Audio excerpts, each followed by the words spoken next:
Om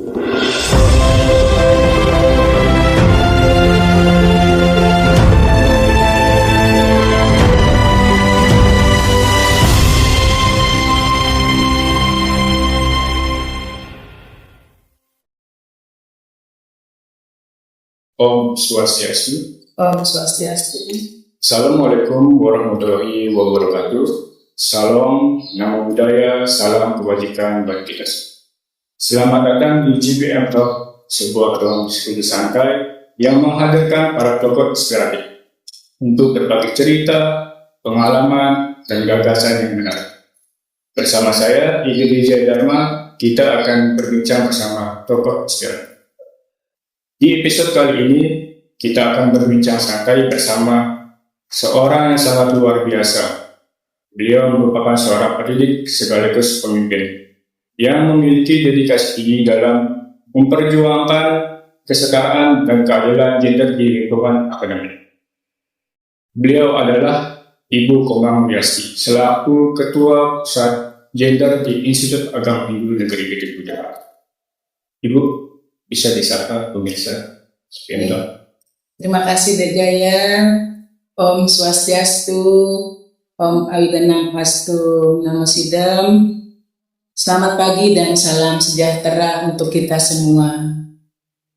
Halo Sobat GPM Talk dimanapun berada. Perkenalkan, saya Nikomang Wiasti, Koordinator Pusat Studi Gender Institut Agama Negeri Gede Puja Mataram. Di samping itu, saya juga mendapat tugas tambahan selain dosen sebagai pembina UKM Dharma Gita. Terima kasih Ibu atas pertanyaan.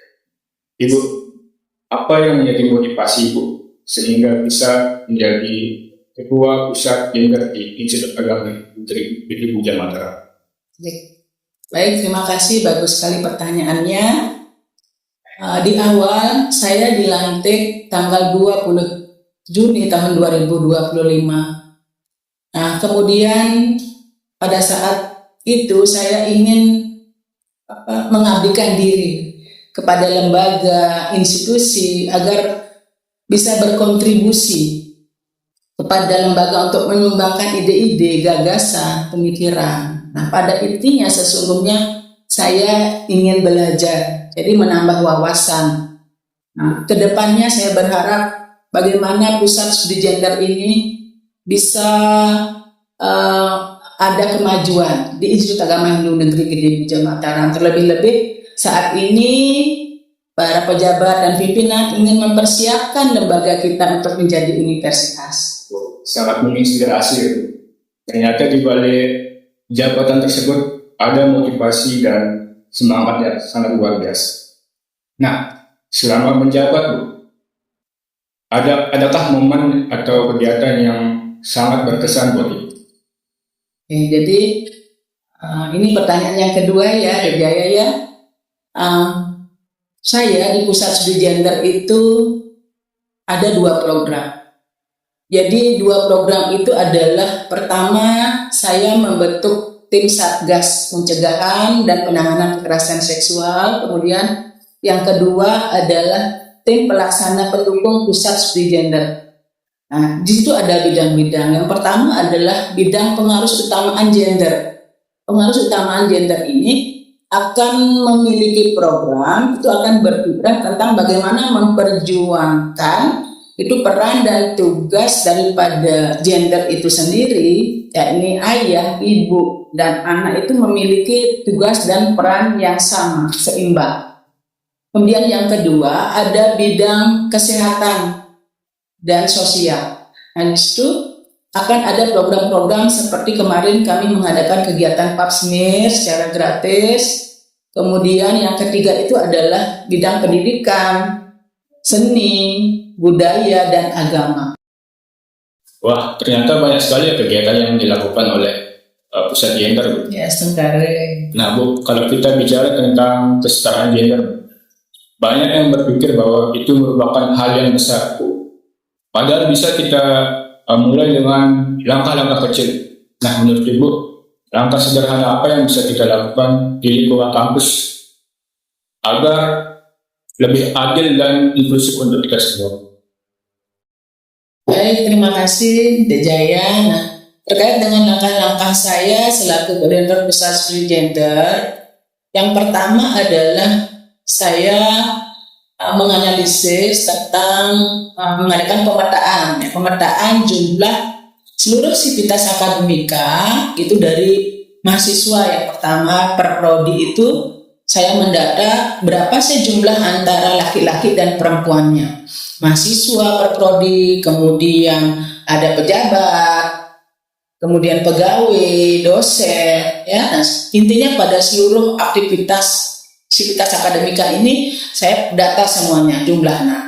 Ternyata setelah saya mendata, saya menemukan bahwa ada kesenjangan yang terlalu tinggi di antara jurusan pendidikan. Nah, di jurusan pendidikan itu mahasiswanya kebanyakan perempuan. Nah, mendominasi perempuan dan bahkan tidak sebanding gitu jumlahnya. Nah, saya bertanda tanya ada apa sesungguhnya. Nah, kemudian begitu juga di pejabat. Di pejabat itu kebanyakan pejabatnya perempuan. Nah, seperti itu.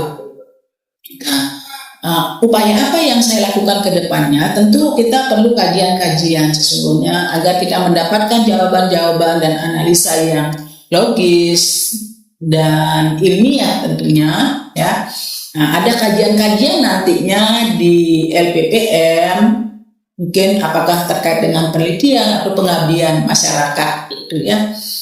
Kemudian langkah yang kedua, di dalam pembagian tugas. Jadi setiap kegiatan apapun yang dilaksanakan oleh institusi Institut Agama Negeri Gede Puja Mataram itu ada pembagian peran tugas yang sama antara laki-laki perempuan, ya. Nah, dari tingkat mahasiswa, pejabat, dosen, pegawai itu mestinya disamakan. Nah, agar keadilan itu, ya. Nah, jadi tidak bisa hanya pusat studi gender saja yang berperan, tetapi seluruh sivitas akademika, ya, keluarga besar Institut Agama Negeri Gede Puja Mataram itu harus berperan bersama-sama mewujudkan ini. Nah, itu ya. Ternyata bukan hanya studi gender saja yang berperan, ternyata semuanya juga berperan, ya. Betul. Jadi dukungan semua sivitas akademika, jadi mahasiswa, dosen, pegawai, dan keluarga besar, intinya di Institut Agama Negeri Gede Puja Mataram ini adalah memiliki peran dan tanggung jawab bersama.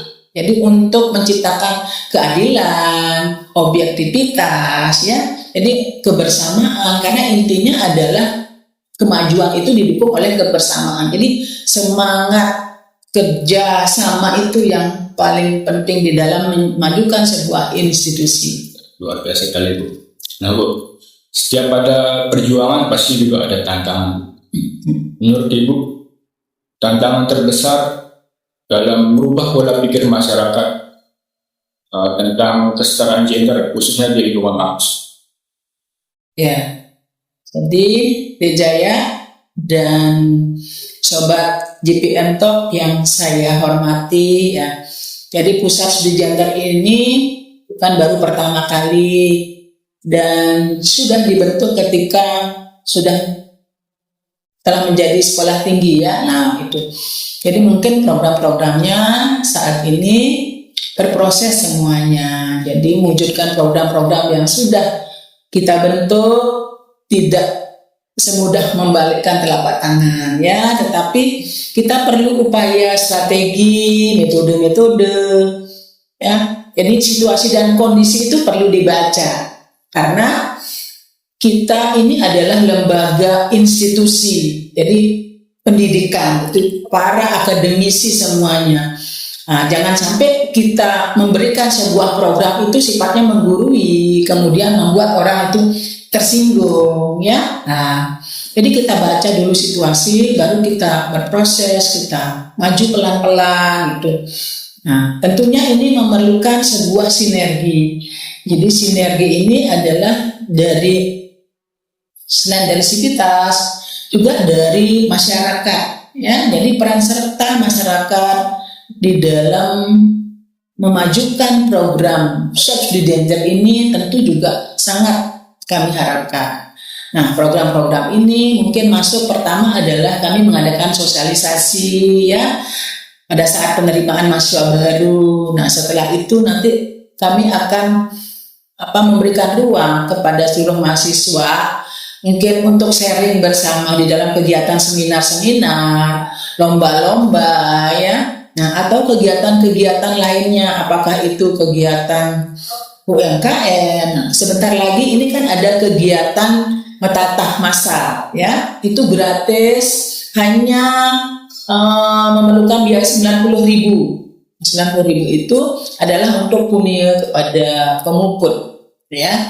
Nah, itu adalah upaya daripada lembaga untuk memajukan di bidang seni budaya dan semua nanti akan terlibat. Jadi laki-laki, perempuan, dan anak di situ kan. Nah, anak di situ sebagai pelakunya, sebagai peserta dari kegiatan metatah masal ini. Nah, sehingga gender itu nampak di situ gitu ya. Ya, mungkin demikian yang bisa saya sampaikan. Luar biasa Ibu. Nah, terakhir Bu, pasti ada harapan Ibu bersama gender ke depannya. Boleh diceritakan sedikit apa harapan Ibu bersama gender untuk ke depan pusat gender? Ya, oke. Terima kasih kembali, berbahagia sekali saya bisa diundang ya sama Jaya ya. Nah, terkait dengan harapan saya selaku ketua, koordinator pusat studi gender, tentu positif ya, positif, kemudian maju dan berkembang ke depannya. Nah, jadi untuk mewujudkan ini kita akan membangun jejaring kerjasama dengan organisasi yang terkait seperti misalnya RBKS ya, Rumah Bina Keluarga Sejahtera, ada Wanita Hindu Dharma Indonesia, ada Sarati Banten Indonesia, dan kami sudah mengadakan pusat kemitraan ya, kerjasama kemitraan dengan ASWGI Indonesia, Asosiasi Gender dan Wanita Indonesia, itu secara nasional yang sudah ditandatangani bersama-sama. Nah, jejaring itu nantinya akan bisa memberikan kontribusi baik itu kepada pusat studi gender maupun kepada institusi, karena sebentar lagi kita akan menuju universitas itu ya. Nah, semoga kedepannya lembaga kita itu akan semakin maju dan berkembang. Nah, begitu juga untuk masyarakat semua, bahwa di pusat studi gender ini nantinya kita akan ada kegiatan-kegiatan, tentunya akan memerlukan dukungan kepada semua pihak. Jadi tidak bisa kita bekerja sendiri ya tanpa adanya dukungan. Jadi kerjasama, support, motivasi gitu dari lingkungan kampus, keluarga besar kampus itu sangat kami harapkan. Jadi dengan kebersamaan kita akan menjadi kuat sesuai dengan amanat daripada Rebeda Mandala 10 Sukta 191, jadi mantra 4 itu. Jadi kebersamaan itu akan menjadi kita kuat. Ya. Nah, mungkin demikian yang bisa saya sampaikan. Terima kasih Bu. Semoga apa yang Ibu harapkan bisa cepat terlaksana dan bisa kita rasakan bersama. Nah, sebelum saya tutup Ibu bisa memberikan closing statement. Oke. Baik para sobat GPM Talk dimanapun berada, mari kita bergabung di Institut Agama Negeri Gede Puja Mataram. Di dalam Inti Sastra disebutkan bahwa dengan menempuh pendidikan itu kita akan menjadi sejahtera. Ya, nah kesejahteraan itu tentu harapan kita semua, sejahtera baik lahir maupun batin. Mari generasi muda bergabung bersama Institut Agama Negeri Gede Puja Mataram akan menuju universitas ke depannya.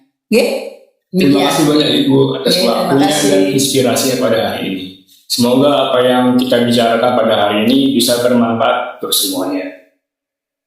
Oke, pemirsa GPM Talk, jangan lupa untuk terus saksikan episode-episode yang lain dengan topik dan narasumber yang tidak kalah menariknya. Saya Jaya mewakili teman-teman yang bertugas pamit undur diri. Om Santi Om. Wassalamualaikum warahmatullahi wabarakatuh. Salam, syadu, syadu, syadu.